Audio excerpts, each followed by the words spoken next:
Thank you all so much for joining us on this warm day. I'm Christian Sandvig. I'm here to introduce this month's Year of Social Media lecture.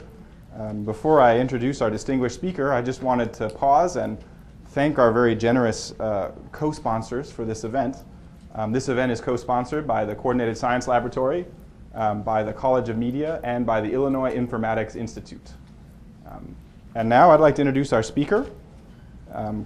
Coming directly from Oxford, we have Professor Bill Dutton. Professor Dutton is Professor of Internet Studies and a Fellow of Balliol College, Oxford. He's also the Director of the Oxford Internet Institute, a multidisciplinary department at Oxford University. He was previously Director of the Program on Information and Communication Technologies for the United Kingdom. And before going to Oxford, he was a professor at the University of Southern California. Without any further details, I would love to welcome Professor Bill Dutton. Yeah, okay.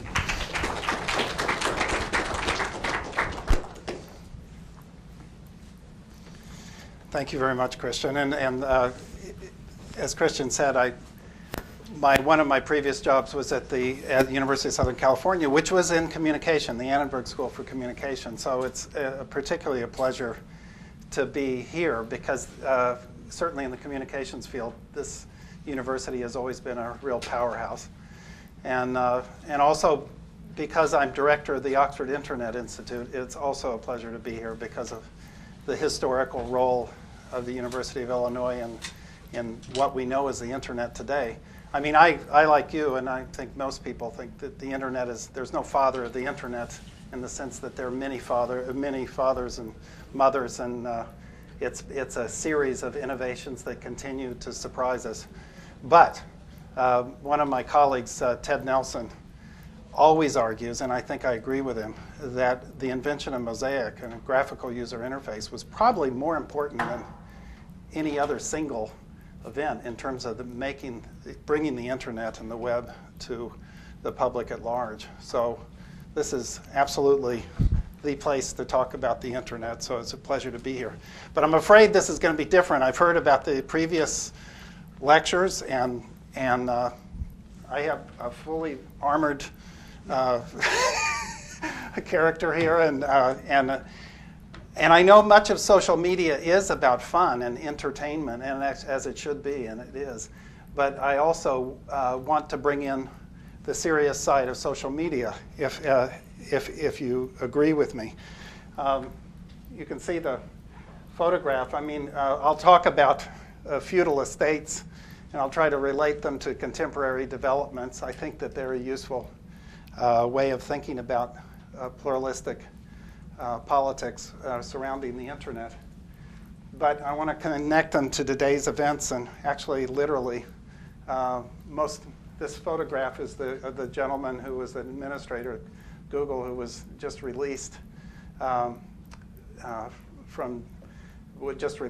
after being detained for being the anonymous administrator of the Facebook page that in Egypt that actually had 100,000 signatures immediately. It was put up on January 25th.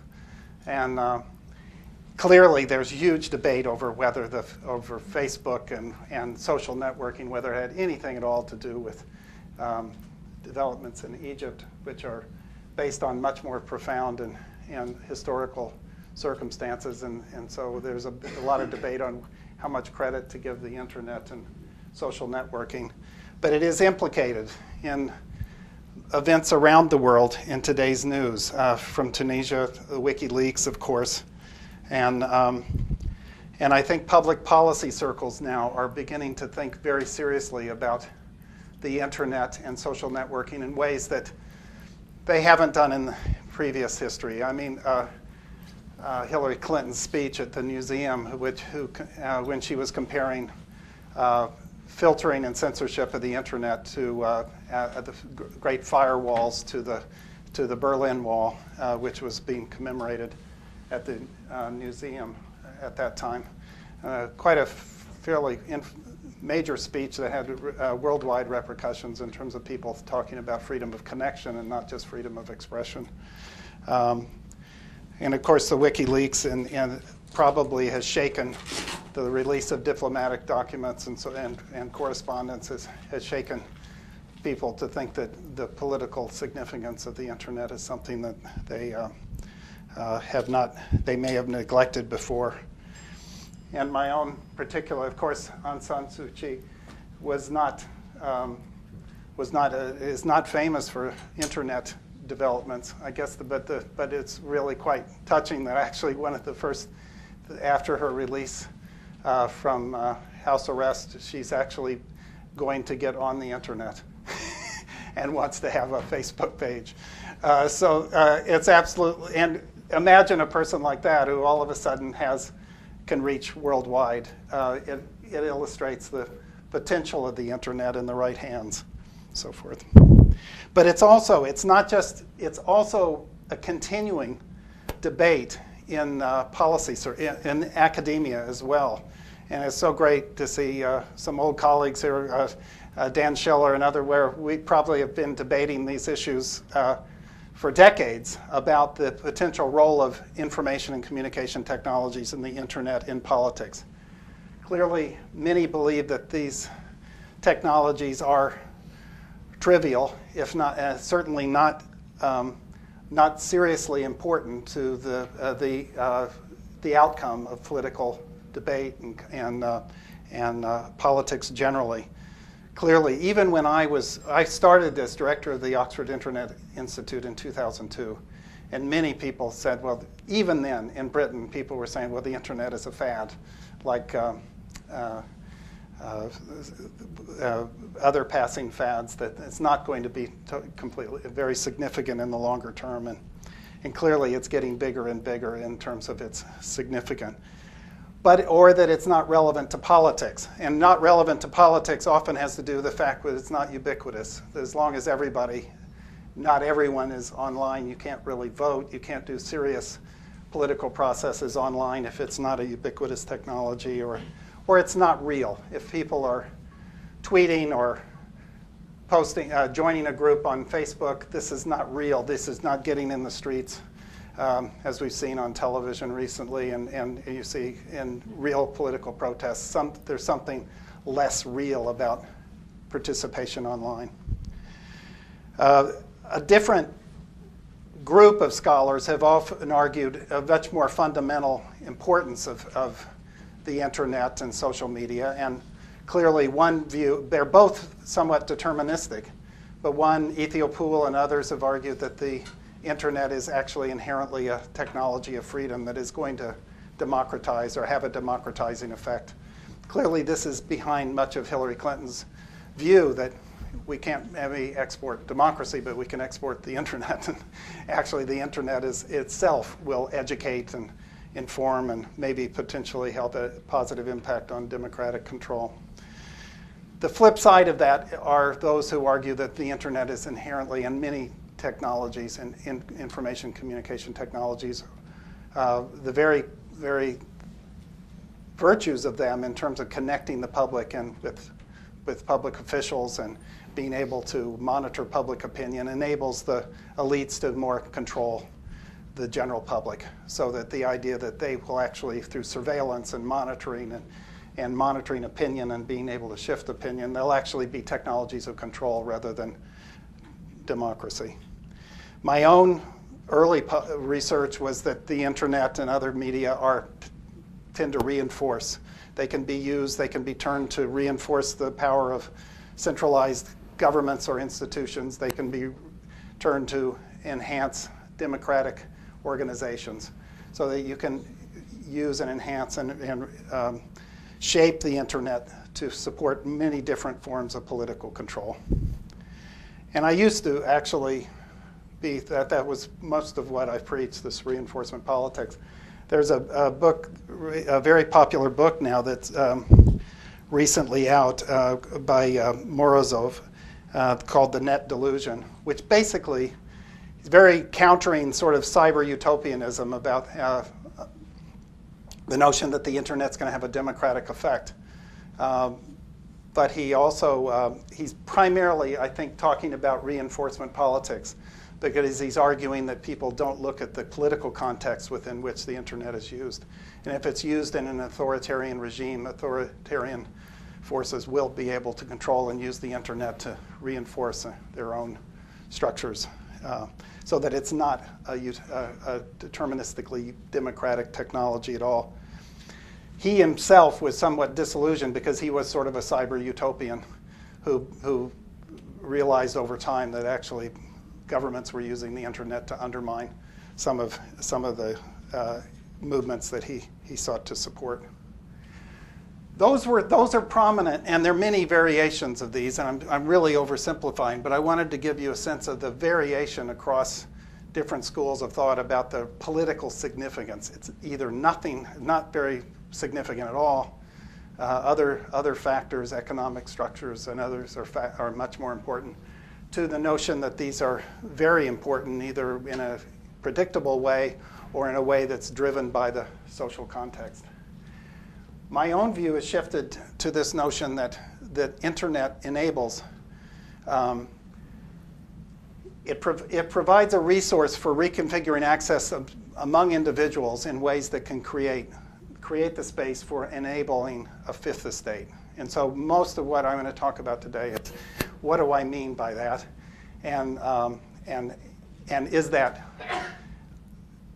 a utopian vision? I mean, I've been accused of being an optimist, but I actually think I'm completely a realist because I actually do think that most of my ideas are driven by empirical research that I've done, and I'll try to make that case to you, but you can tell me if I'm wrong.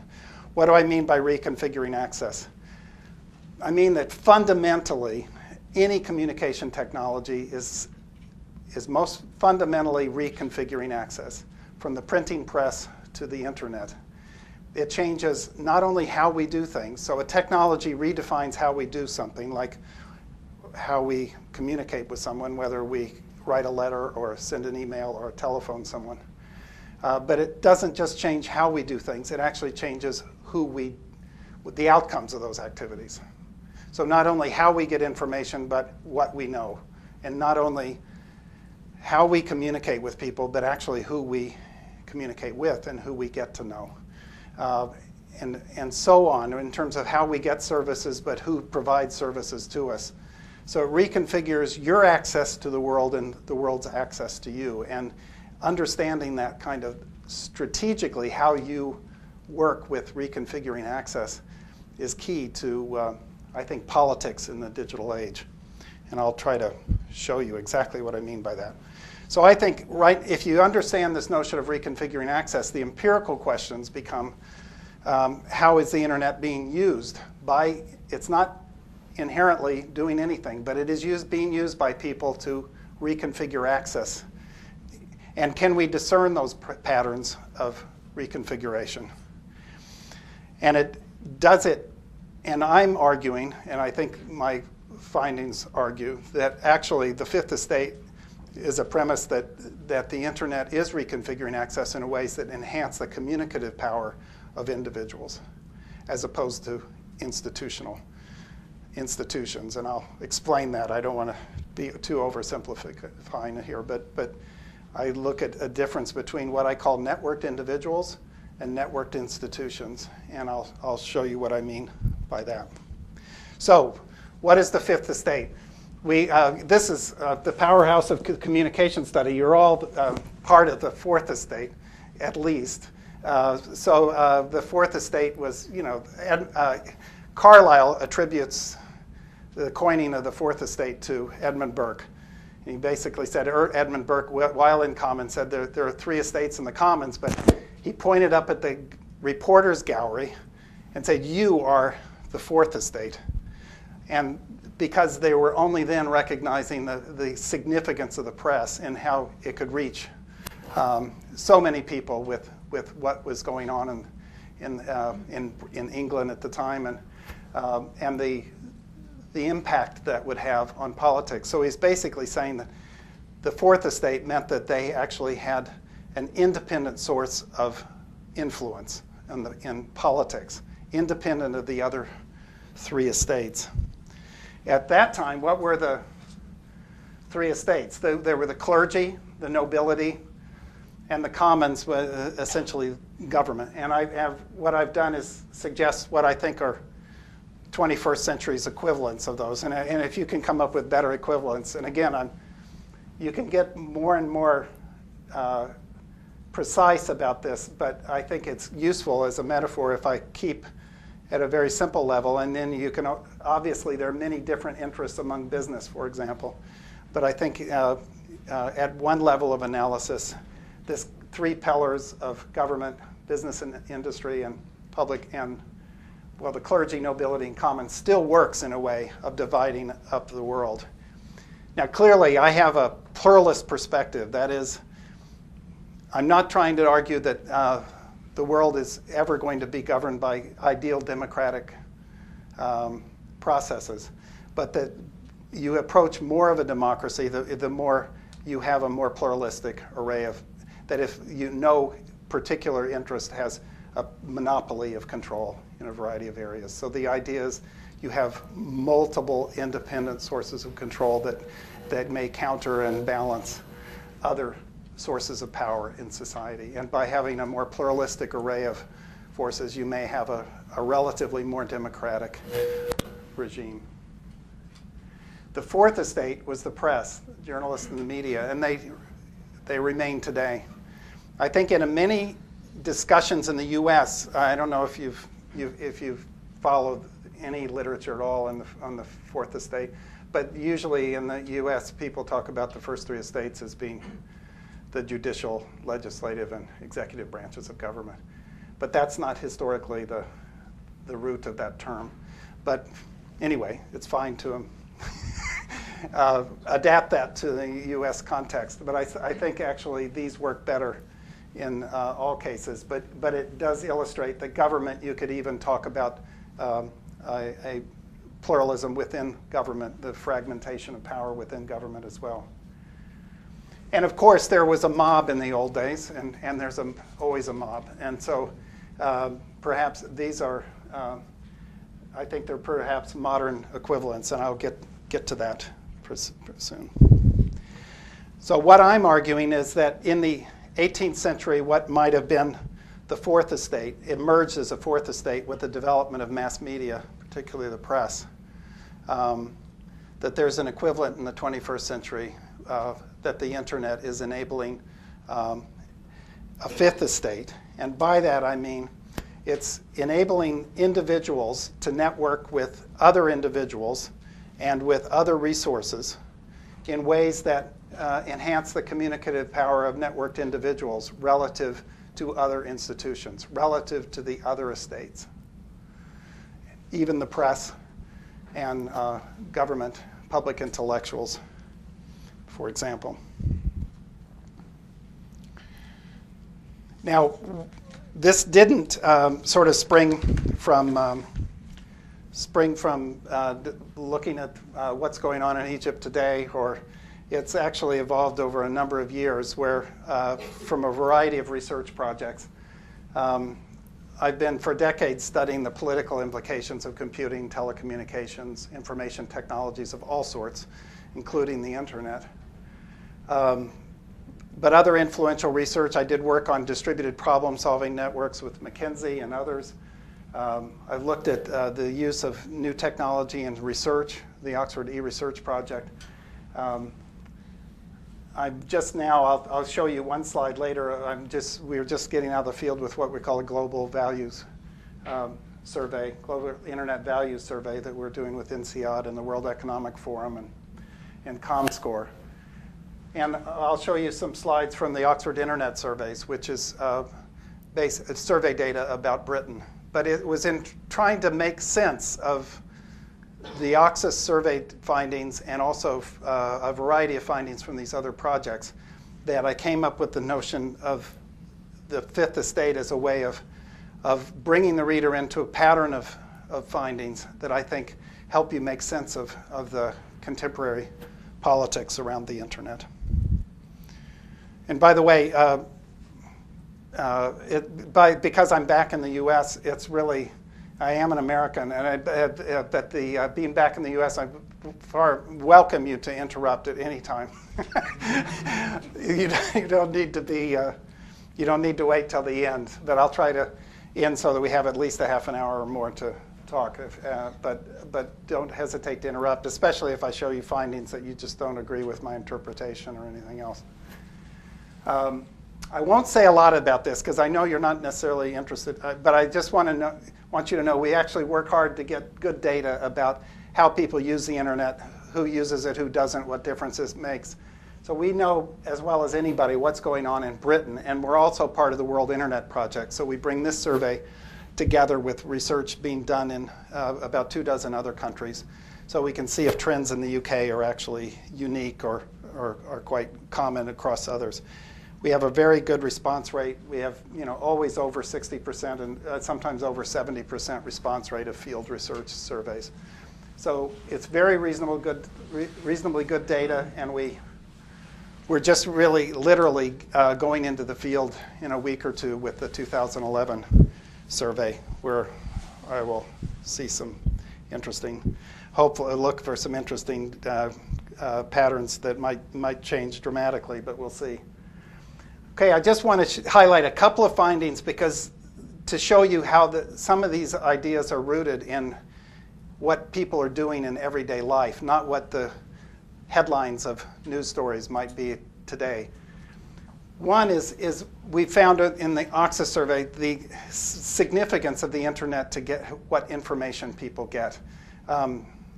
Clearly, social media is primarily entertainment. I mean, people enjoy networking and friending and doing other things online in social network sites. But it's not just entertainment. Increasingly, and this has changed over time, that the internet is becoming more and more valuable for what people know in terms of as a source of information. You can see we had quite many more items, but you can see, for example, on the far right, finding information about health or medical care.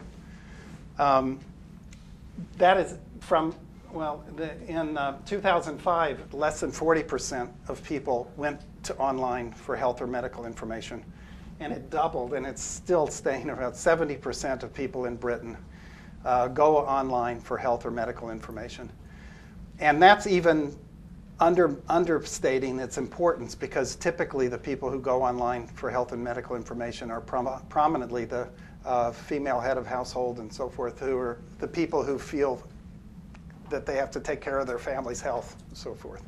So it's becoming a place, everything we ask about in terms of what type of information, we can see over time more people are going more often to the internet for information about that.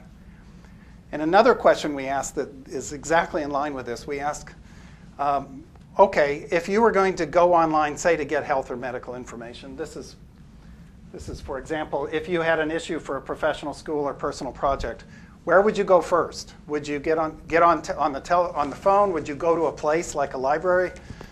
Would you talk to a person, or would you go to the internet? Increasingly, we almost didn't ask this in 2005 because I thought nobody would first go to the internet. But it's like now, the internet is not just a place people go for information, but it's the first place people go. Often. Now, not everyone, but the majority of people in all these cases go first to the internet. On the far right, a company, if you've had a problem with a product or service, people tend to get on the phone or go visit. But still 38% go first to the internet if they have a problem with that. And you can see that here it is over time. Here's different data.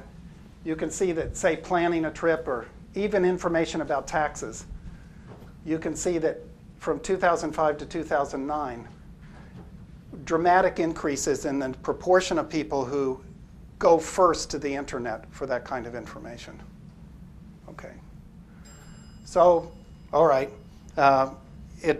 What happens is if you don't go talk to your neighbor, or you don't go to the local library, or you don't necessarily get on the phone, and you go to the internet, you're going to a worldwide source of information, and it's very different. So you're likely to learn different things, to get different information than necessarily going to these other sources.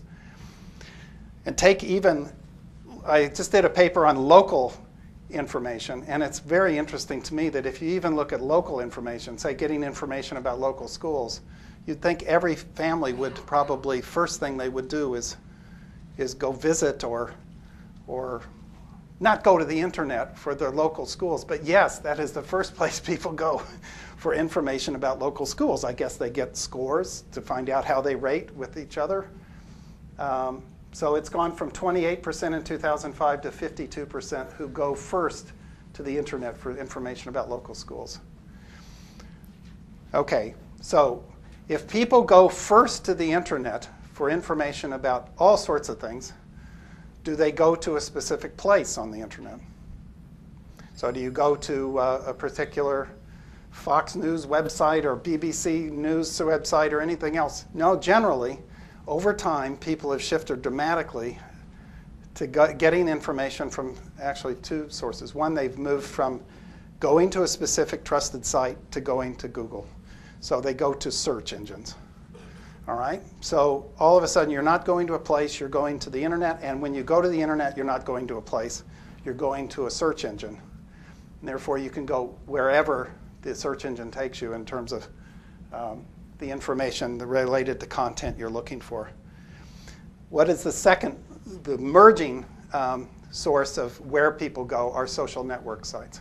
So between 2007 and 2009, the use of social networking just skyrocketed. About half the people in Britain in 2009 were on social networking sites. Now, social networking sites, even in Britain, are far more prominent. People spend more time on Facebook in Britain than Google or any other site. And yeah, I think Facebook is the most frequently network site and that people go to. But again, going to Facebook is not a source of it. It's people, your friends, recommending you read this or see that, or asking people where can I find out about something. So social networks and search engines are telling people where to go for information. So I think this relates very much to a long-term literature on what kind of how the internet is creating a public sphere or an engineered information space. But I think it's more fundamental than that. It's that the internet is creating an alternative source of information for individuals than particular institutions. So they don't go to the press, they don't go to government, they don't go to any particular institutional source or organization. They're going to the internet, and therefore it has an independence of any one of those particular institutions. So the networked individual has an alternative source to those driven by institutional arenas. And I'll say more about this in a while, but I think it builds on, but is different from other conceptions of the so-called public sphere or information. And I'm not saying that everything online is fifth estate, but I'm saying that actually this kind of engineered information space enables a fifth estate to occur. The usual comeback to that, you may be thinking this at the moment, well, of course you go online, but what garbage online? And nobody would trust what they would find in medical information online or news of the world. Not so, not at all. People trust, users of the internet trust what they find online as much or more than they trust broadcast news and more than they trust newspapers in the UK. And of course the newspapers are all accessible online, most of them, except those that are going behind paywalls now and so forth. So increasingly, well, people are not only going to the internet, they trust the internet. Happy to debate that, but we've been surveying that for quite some time. And also, over time, trust in the internet as a source of information has continued to be, has not declined at all, even though people, in fact, if anything, it's increased somewhat.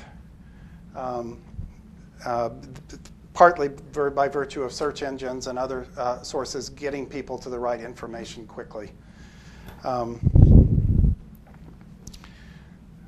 And this sort of sums up the increasing significant, not only trust, but the significance of the internet as a source of information. We asked people to compare how significant are various types of media for their information needs.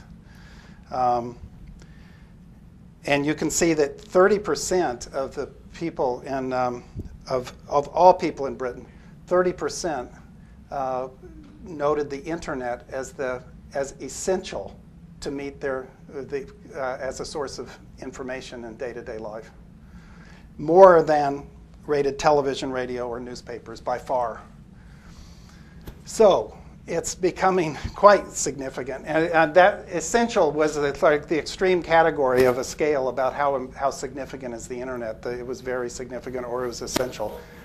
So it's dramatic relative to other media as a source of information. And you can see that if you look at how many people said it was actually quite significant to as a source of information, you can see that over time, the significance of the internet is increasing fairly dramatically. The top blue line is the importance of the internet for information of individuals. The bottom green line is trust in people running the government, which is not increasing or decreasing. Pretty flat line down at the bottom. But actually, people trust, and I will get back to that too, the people providing internet services are trusted more than the people running the government. But these are the Googles and well, it's very ambiguous, but people who provide internet services are fairly well trusted.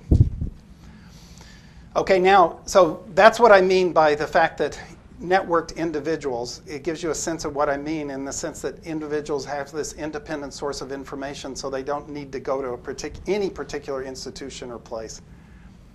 But let me try to further clarify that term by distinguishing between networked institutions and networked individuals. What I want to be very clear about is that both use the internet. Okay, networked institutions are constantly using the internet to reinforce and enhance their role. So, healthcare institutions, the NHS in the UK, I'm on an innovation committee for the NHS Direct. They are using the internet constantly to try to enhance the role of the NHS, to cut costs, to provide better healthcare services. But that is different from an individual deciding to go online through a search engine or social networking site to find out they've been diagnosed with something, okay? That person or their spouse goes online to find out what that diagnosis is, how is it treated. So people now come into doctors' offices with 2 or 3 ring binders full of stuff they've downloaded online and that can ask physicians questions about why am I given this treatment. Now clearly doctors are often frustrated by this and think that this is wasting their time, that why are these people doing this research? Why don't they just ask me? But physicians are famous for being poor communicators and not communicating clearly with patients. And I can't imagine that this is anything but helpful in terms of generating some discussion with a physician about what kind of treatment and why they're getting this. Also, it's not just the individual at the general public, but also physicians are networking with other physicians in ways that give them information that is distinctly different from the information that they get from their own institutions, say their own hospital. Sermo is a Latin for conversation. It's a network of physicians in the United States, and you have to be authenticated as a licensed physician. But if you are a licensed physician, you can get on Sermo and you can ask any question of other physicians on the network. So you can ask, has anybody witnessed any kind of side effects or undesirable side effects from prescribing 2 particular drugs together?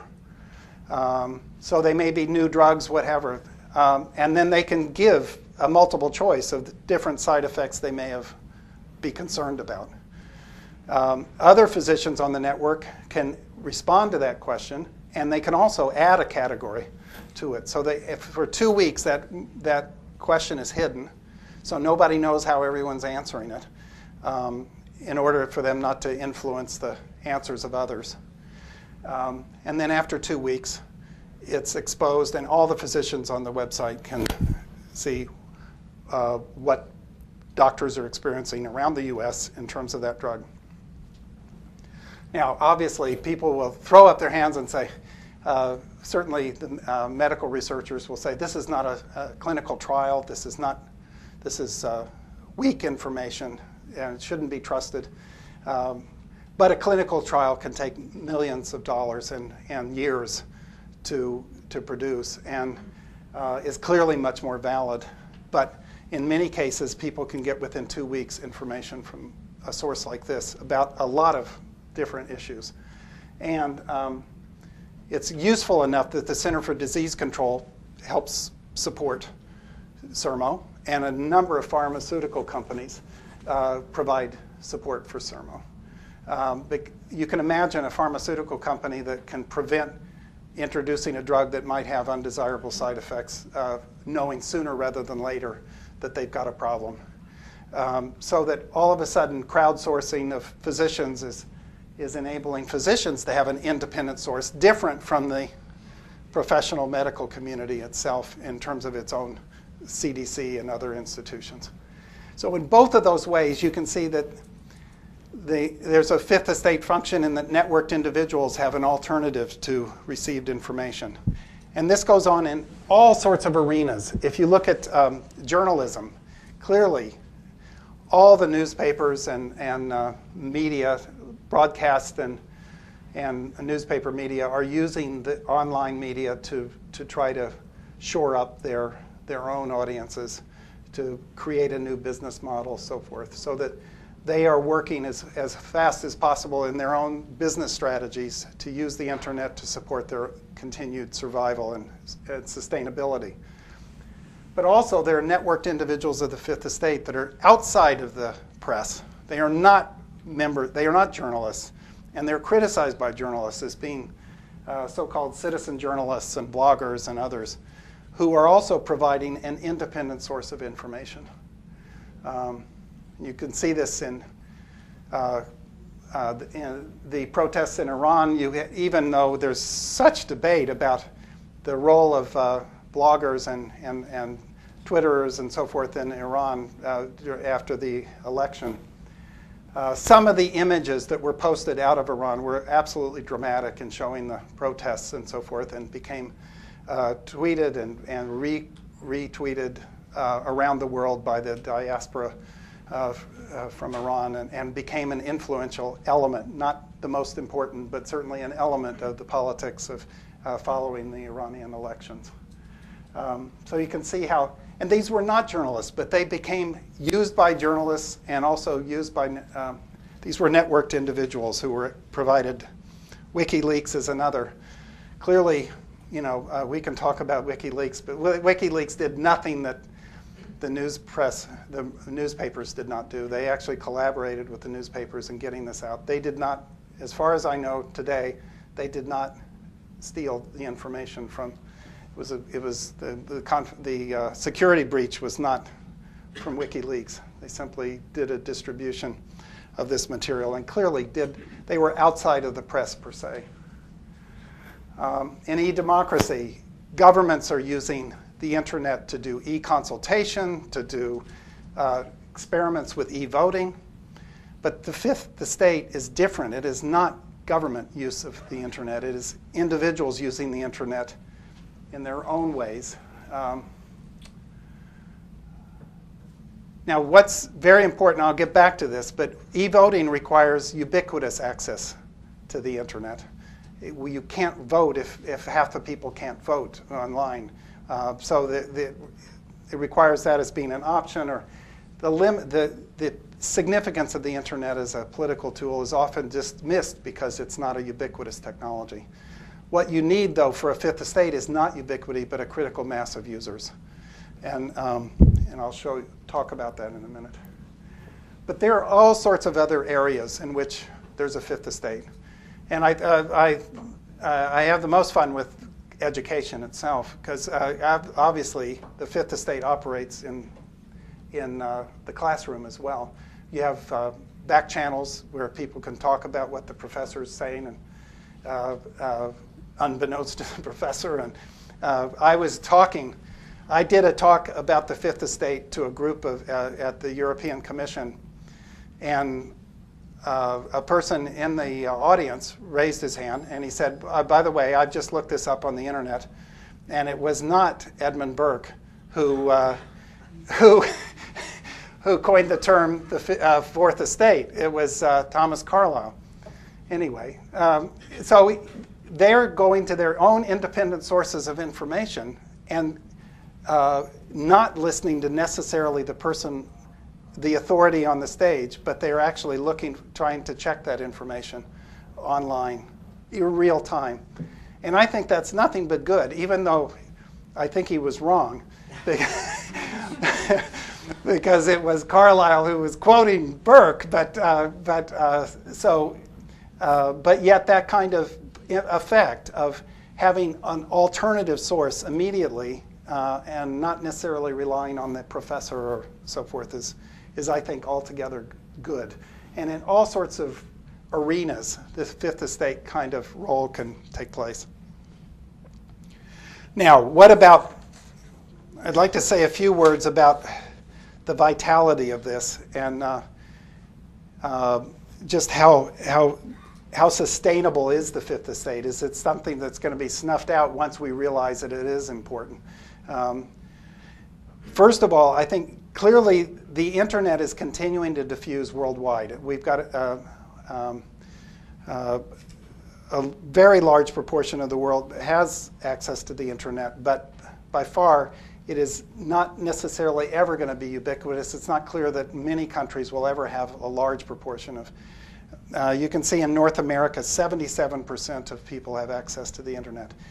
It's almost plateauing at that level, and it's not at all clear that we're going to have a far greater proportion of people online in North America. Other countries are growing internet groups faster, but they are not, they're a lower percentage. In Britain, there's about 70% of people online, and that's been plateaued for several years. So, and that's, if you'd like, we can talk about who's online and who's not online.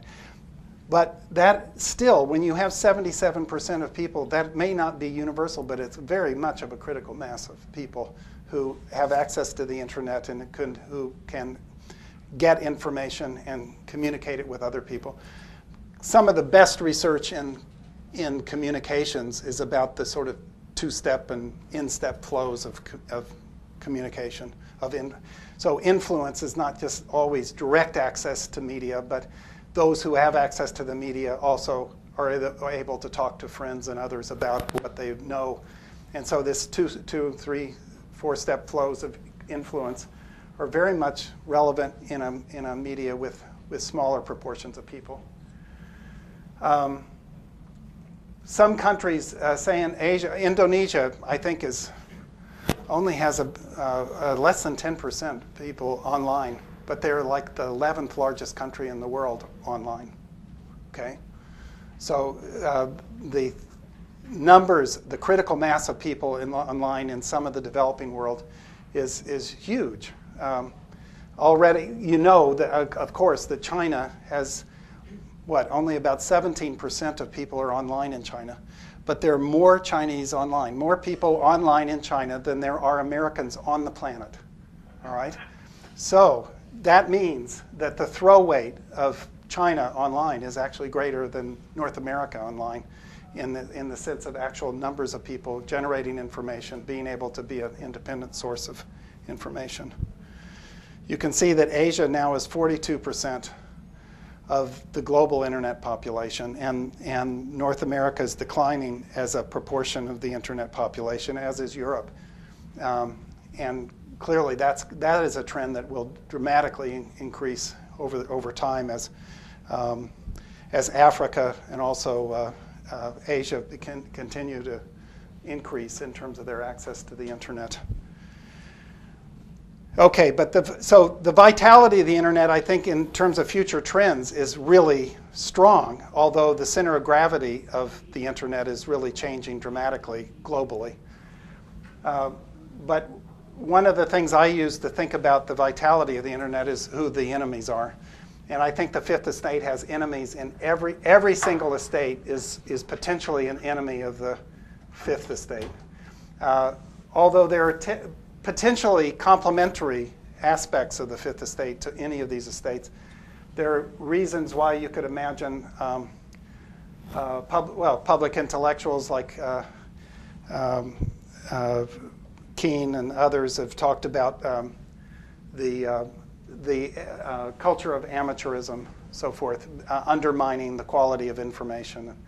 And again, it doesn't mean that the Fifth Estate eliminates journalism or eliminates the public intellectual, but certainly it's an alternative and complementary mode of communication. The book, The Net Delusion, primarily focuses on government and the degree to which government is filtering the internet, disconnecting people. We know that, well, Egypt basically shut down the internet once it realized that this was a potential threat. Burma, Myanmar, actually shut down the internet to be able to control communication in that country. The Fifth Estate is not technologically determined. It's absolutely fragile, and it actually depends upon public policy and support for that kind of institutional means of communication. So there are a variety of ways in which the other estates can undermine the Fifth Estate. It's one of the reasons I think it's important and why I try to identify the Fifth Estate and its potential and its value in a pluralist system as a way of maintaining the vitality of that institutional network. In terms of the general public, you can see that in North America, for example, I could not keep everybody away. The importance of information I've already given you, but even though the internet is becoming more central as a source of information, public attitudes are that more and more in the UK is that the internet should be regulated more. So we ask people, should the internet have been regulated more than it is today, less than it is today, or stay about the same as it today? And you can see that green line where from 2005 to 2009 there's been a steady increase in the proportion of the public who thinks that the internet should be regulated more than it is today. Yes?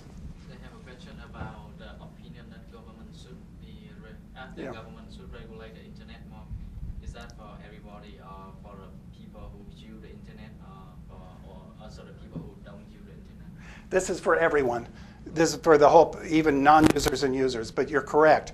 Non-users are more likely to want the government to regulate the internet more than users. People who use the internet are less likely to say the government should regulate it more. So that counts. I mean, the people who doesn't use the internet and say that government should regulate it. Well, they count. they count in a democracy. That's the problem. No, they count very much, and that's a worry to me. But it doesn't necessarily mean that. Well, yeah, but clearly that is a problem. And when the internet is an experience technology, and a lot of our findings, which I didn't talk about, but trust in the internet is directly related to your experience with it. When you have more experience with the internet per se, or with social media, and more precisely, the more likely you trust it and you're not concerned about it. It's the people who've never used the internet or never used even people who've used the internet but have never used social media.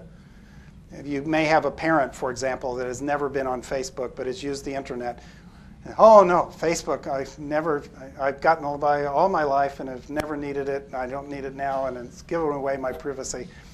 All of this stuff is symptomatic of never experiencing what people are doing online. You had a question? Yeah, so it strikes me that there's several, completely divergent ways of regulating the internet.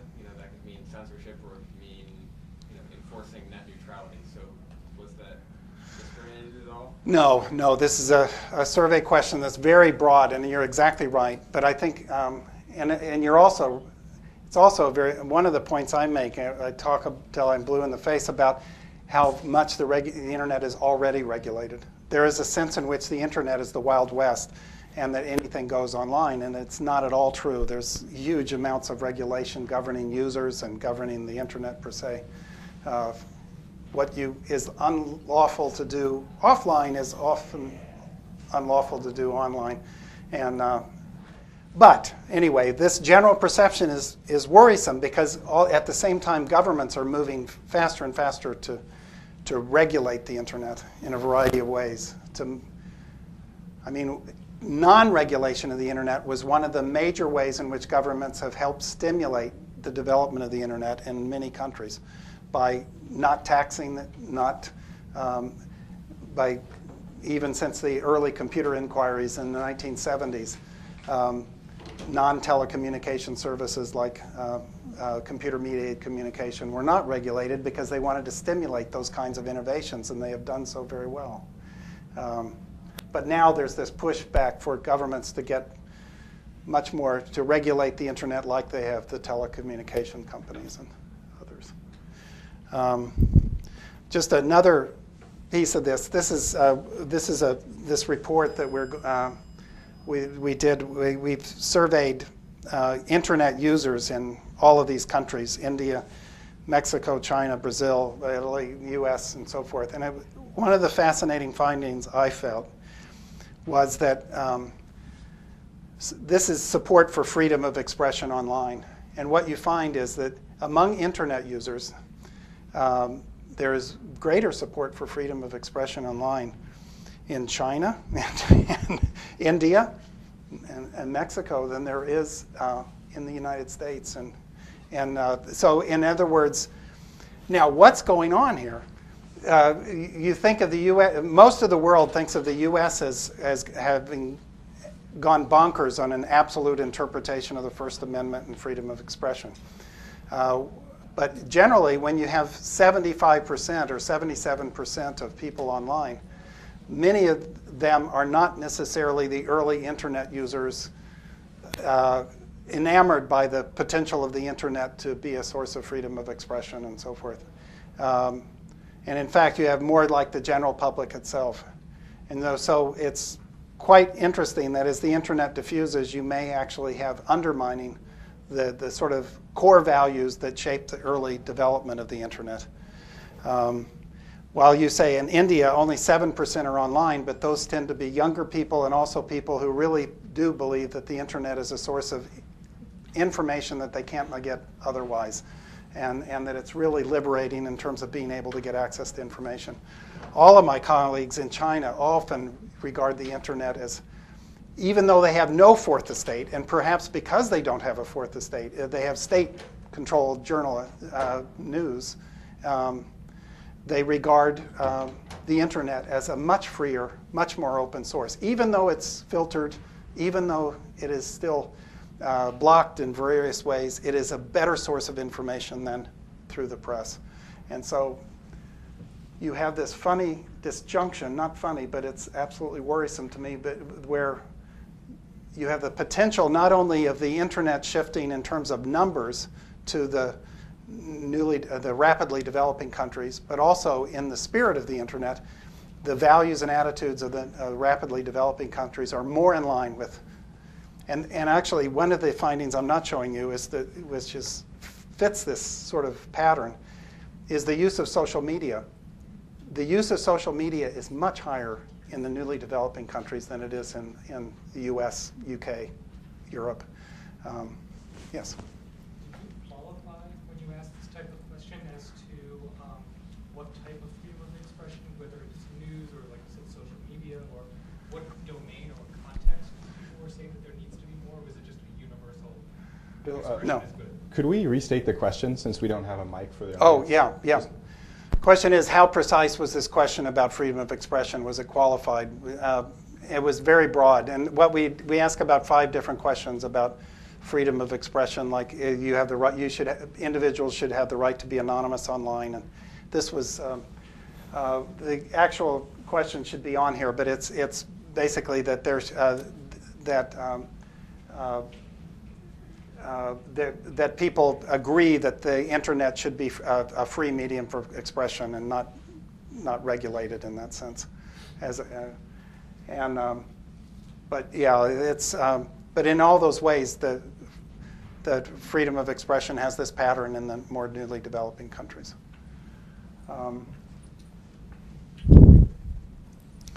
So what I'm saying is this notion of the fifth estate is not just a figment of my imagination, but actually based upon a pattern of findings. And I'm using the fifth estate as somewhat of a sensitizing concept to bring you into a pattern of actually empirical patterns of behavior online that illustrate there's actually quite a potentially very important political change in the political dynamics of pluralist societies. But it doesn't, that you have this emergence of networked individuals who actually have enhanced their communicative power relative to other institutions. That networked individuals are different from networked institutions, but both are using the internet. So I'm not saying this is just internet generally. But there are major threats as well as complementarities across these estates. And I think that the continued vitality of the fifth estate is not at all a foregone conclusion. And therefore, I think it's important to identify the nature of this fifth estate, the kinds of public policies such as freedom of expression, anonymity online, and the ability to be anonymous under certain circumstances that are essential to protecting a fifth estate in politics and other arena. So I'll end there. I think it's about an hour, but hopefully that gives us some time if you have any further questions about. Yes, sir. What about the role of Apple and apps? As we get more into apps, and you're not really on the big net, you're in an app. Yes. Or you're in Apple world. Does that affect freedom? Yes, it's certainly. Can we restate the question? Yes, the question is, what about the development of apps? And for example, on iPhones or iPads where you download particular apps, clearly in the mobile world, the mobile telephone industry often had a walled garden approach.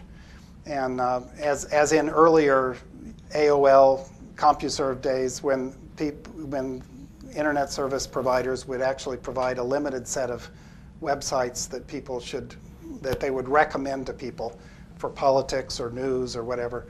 And apps are moving us back to those days, providing probably faster, more reliable services, but it's really undermining the degree to which people will go to search engines or use social networks to go where they should be going.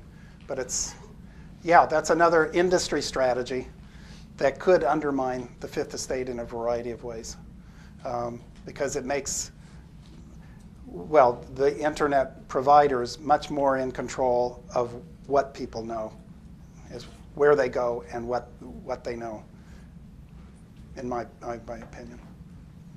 Yes? I was really intrigued by the graph that you showed that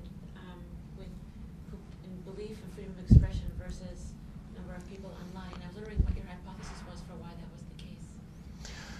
Well, one hypothesis is that because there's smaller percentages of users there, that they are the early adopters in those and probably the early adopters in the U.S. were those who really valued freedom of expression more than the late adopters, the laggards. I imagine a lot of people who come online very late because they want to shop or they have to fill out forms or all sorts of reasons that have nothing to do with sort of the impetus behind the early use of the internet. How did you get these surveys out? What was the dissemination? We did online surveys. Oh yeah, I'm sorry. How did we do these surveys? We did, on the Global Values Project, ComScore, which is a big company, and they agreed to do this survey for us. And I designed the survey with a colleague, Sumitra Dutta from INSEAD. And with the agreement that we would write a paper for the World Economic Forum. so no money, but exchange of services. And so, but it was an online survey, and we surveyed 6,000 people. 6,000 respondents replied across these countries. And we have other people who were too few in another country, but we can have a larger sample when we combine all the countries. Yes. So if you don't mind, I want to Yes. delve a little bit deeper because Okay. it's really interesting. Yeah. I mean, did you cut the data in any way so that you looked at age or socioeconomic status or profession to just sort of see, like, do people who are reporters value freedom even more so than the average person? Yeah. Yeah. No. Well, we didn't look at reporters. I'm sure that reporters would, but we're really concerned because we didn't find a really strong gender or any demographic correlate of this. And what we found, well, these are subtle differences, but what we generally found was that there's sort of, our argument is that the cross-national, cross-cultural differences were much less than we expected, and that what we were seeing was a global internet culture. And that the differences cross-nationally were less than simply the differences between perhaps the internet user and others, because internet users are somehow adopting very similar values. They all, in support of privacy and support of privacy online, in sort of freedom of expression, but also they're concerned over security and they trust the internet. And there's this sense in which cross-national differences were not as dramatic. But the ones we saw were primarily around freedom of expression. And there we found more support in the developing. And I'd welcome any hypotheses about why that is happening, because it's not just because we had a larger proportion of women or men or young people. Even age did not explain this. Okay. Yes? Have you considered all of this data in terms of the internet being a third place? A third place. What are the other two? In Huh? terms of like public spheres, your workplace, your house, and then a third place. Okay. A place where people gather and mingle. All right. Well, yeah. I mean, I do think. Well, it's not a place. But it's this space, a space of flows where people actually pulled. I suppose, but it's not necessarily tied to gathering. It's I do want to include that. The fact that you can network with other people is very important. But also, people sometimes on their own can network with information and content that's not necessarily collegial or group-oriented per se. And I still think that's empowering. That you can draw from networked individuals as an individual. But the question was, is there maybe a third place as opposed to work, and also in work and at home, people are able to get access to the sort of, well, the internet is obviously used primarily in the home, but also at work. Yes. I like the graph of the chart that said these are the threats Yeah. from the other estates. So which of those is most pressing, in your opinion? Or that you can pull from the data? Well, I think the Go ahead. public intellectuals are the Got to least. restate the question. Oh, I'm sorry. Gosh, I'm having to get you. Sorry. By the time I learn how to do this, Christian, I'll be finished. But the question is, which of these various threats to the Fifth Estate, which are the most worrisome? I think. Well, let me just say that I think the public intellectual is the least threatening. but they are. But they are. I mean, Justin Keene and other public intellectuals absolutely attacking the Fifth Estate all the time. Justin Keene came to the OII and he said the OII was a Trojan horse inside the walls of Balliol College at Oxford. But he's really concerned about somehow the internet eroding the meritocracy of the public intellectual. I think different people, the net delusion is really quite focused on government as being the primary threat in terms but he is primarily looking at high-end politics over terrorist activity, over regime change in different countries where clearly government is most threatened by networked individuals. Dan, I bet you would view business and the economic elites as the most worrisome threat to individual expression. And different people would probably pinpoint the importance of these different threats. I'm worried about all of them. I think journalists are I'm not as concerned with the fourth estate because they see such value in the networked individual. But business and industry and government, and business in a variety of ways. I mean, I'm really worried that Google, for example, is so central to the fifth estate because if people trust the search engine to give them the correct information, that's so important. But if that trust is very fragile. So if they begin to be vertically integrated, owning more and more content, sending people to their content rather than they will potentially lose that trust. Of course, there's the potential for another search engine to become more popular because people don't trust another search engine. But that means you have to ensure competition and not monopoly over search engines. But I'm worried a lot about business and industry. Clearly, the music industry in Britain lobbied very, very heavily for the government to enact a sort of a three strikes law, very similar to the French law, to disconnect users who download, who do illegal file sharing activities.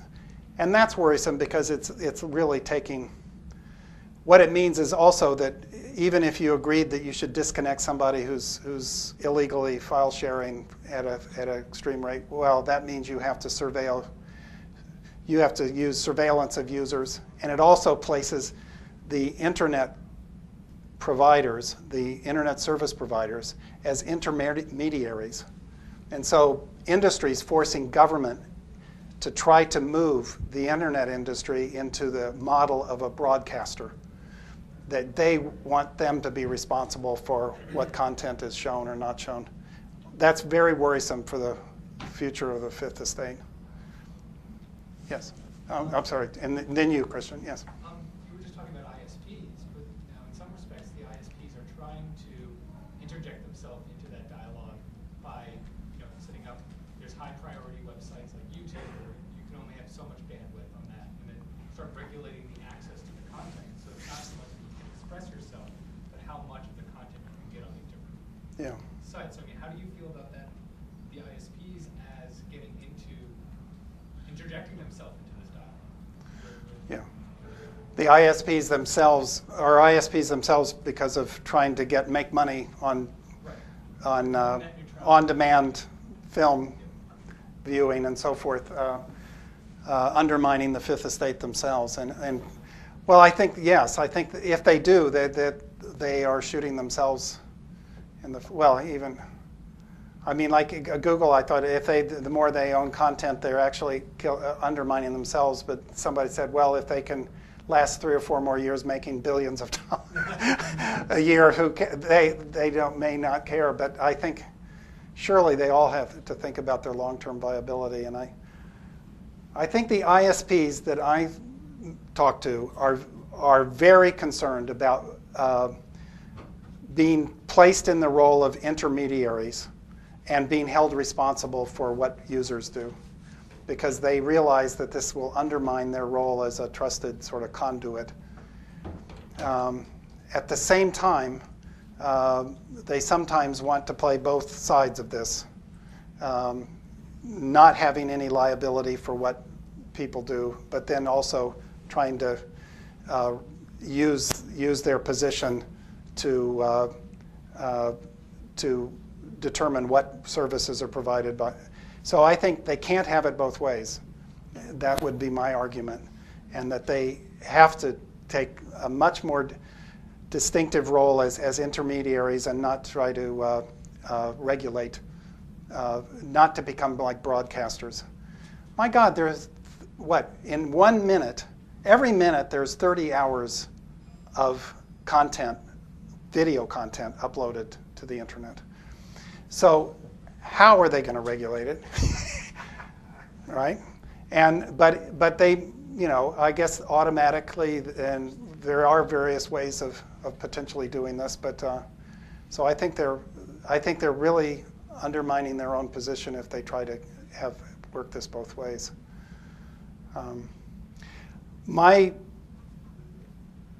Which I haven't said, I think that what we don't have is a model for how to regulate the internet. There was a debate that was quite good right at the age of when video text was emerging. There was a really vital, interesting debate about alternative models of regulating computer-based communication media. Ethiel Poole talked about this.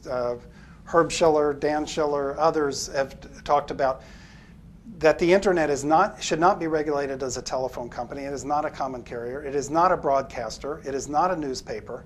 And people want to apply these older models of regulation to the internet, and none fits well. But we've sort of abandoned that, partly because of the demise of video text. People just didn't sort of abandon that debate. I think now it's really time to rejoin that debate and figure out what the internet is, what would be an appropriate regulatory model for the internet. And I think that debate needs to be rejoined and much more seriously now. Christian, you haven't, Yeah, so thank you so much for the talk. Okay. I really enjoyed it, and I think this is a very provocative framework. My question, I guess, is to talk about the survey stuff. I mean, yeah.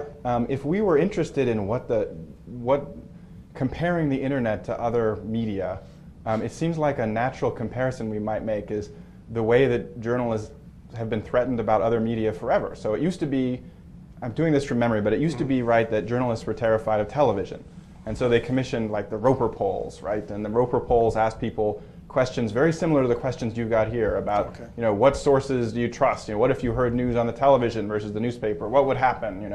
And I think, if I remember, although I could have this wrong, maybe someone else knows, a criticism of the Roper polls over and over again was that people just are not that reflective about these questions, and the surveys are very crude. And so what the Roper poll was trying to do was to help us understand this idea of trust in a particular medium.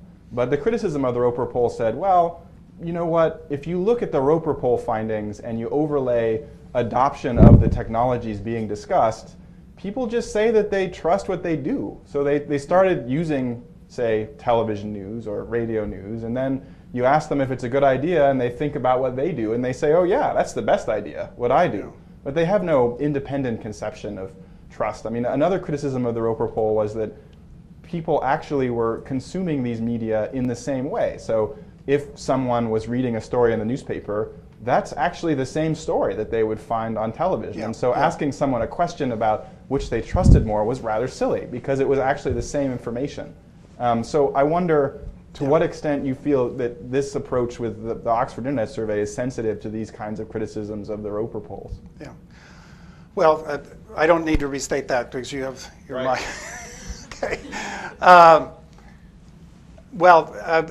First of all, survey research is a very blunt instrument, and I think anybody that only does survey work is going to miss a huge amount. So, it's very crude, the kinds of responses we can get, because we try to cover a lot of ground. But I think trust is really seriously considered by people. I mean, it's the first thing people always ask when you talk to people about the internet. One of the first things they talk about is, oh, you wouldn't trust the information, or you wouldn't get medical information on the internet, would you? Or, I mean, they really. I was walking home the other day, and a guy, one of my neighbors, said, "Hey, internet guy, But quite seriously, his wife was diagnosed with a very serious diagnosis, and he said, I looked at everything I could find online about this, and boy, is there a lot of junk on the internet. I can't believe it. But he said, I talked to him, and he said he read everything he could online about this diagnosis. He was able to sort out what was the junk and what was the real. He knew exactly what was going on. He was able to build a case about what exactly his wife had and how it would be treated. And to me, now, how can we ever capture that in a survey, for example? I mean, but at the end of the day, I would think he'd probably fill out a survey and say, well, I don't trust it completely. Most of the survey research suggests that people do not have blind faith in the internet. The more educated a person is, the less likely they say they trust any medium. So education is likely to lead to more skepticism about anything people read, which is good. But even then, nobody has blind faith in the internet. And then, but these nuances of, I don't know how he would actually answer the question, but I think that meant that he really trusted, because he stayed with the internet and he actually found information that he felt was valuable. I don't know if we can get at that well online. But I also don't think that, I think that the survival of the internet is not, it's not like whether or not radio or television does better or worse in the US context. This is worldwide, where people can pull the plug on the internet in Burma, in Egypt, and other countries at the flip of, literally overnight. And it's, so the sustainability of the Fifth Estate is not at all for certain. But yeah, and I think, it's very interesting. In one sense, I want to alert people to how important the Fifth Estate is. At the other hand, the more some actors realize that the Fifth Estate is very important, the more jeopardy they may have. I mean, doctors hate it, some educators hate it, and I know educational institutions. Can you get access online in this auditorium? That's great. That's a very open approach. A lot of people are trying to close out so that you could not possibly tweet or you could not possibly do social networking during a lecture or something, which I think is just really backwards. But I think because you cannot, well, partly because we don't know what people do anyway. I mean, it's a myth that everybody's paying attention, right? In the old days, everybody paid attention while someone spoke. Well, that's what we would like to think. But now, if people are actively working online, it's maybe more likely that people will attend to some aspects that they find interesting. But yeah, trust is a key issue, and I don't know. We've just begun. We continually every year wrestle with how would we measure trust, and we've decided to try to keep with how people have looked at trust in other media, so we can compare it. Constantly people say, well, people who trust the internet is just because they trust other media, but that's not the case. The people who use the internet trust the internet more, and people who use the internet do not trust the other media anymore. So it's not because we just find more trusting people using the internet. Okay, have I exhausted questions? Or yes, sir. Quick one. Yeah, no, that's right. I was really interested in your paper on local information. Oh, okay. Behavior. Is that available online somewhere? Yes, it is. Yeah, I put all my stuff on SSRN lately. So if you go to SSRN and Dutton and I can't remember what it's called, but it's the Social Science Research Network. But and just say local, Dutton local, and but it's really quite amazing. I think the local information is the new frontier of the internet, and it's going to even get much more so with location-based services and so forth. But remember, the early days of the internet, everyone thought that the internet would, and it did, actually undermine local bulletin board systems. Why go to a local bulletin board system when you could go to a world wide web of information? But today, I bet you anything, you go to the internet to find out what time the movies are playing, or what time, where to get a pizza or whatever. So it's actually becoming, amazingly, the place to go for local information, which is counterintuitive, but it's because there's also all of a sudden a critical mass of content providers and content at the local level. So it's taken time. But okay. Let's all thank our speaker. Thank you very much.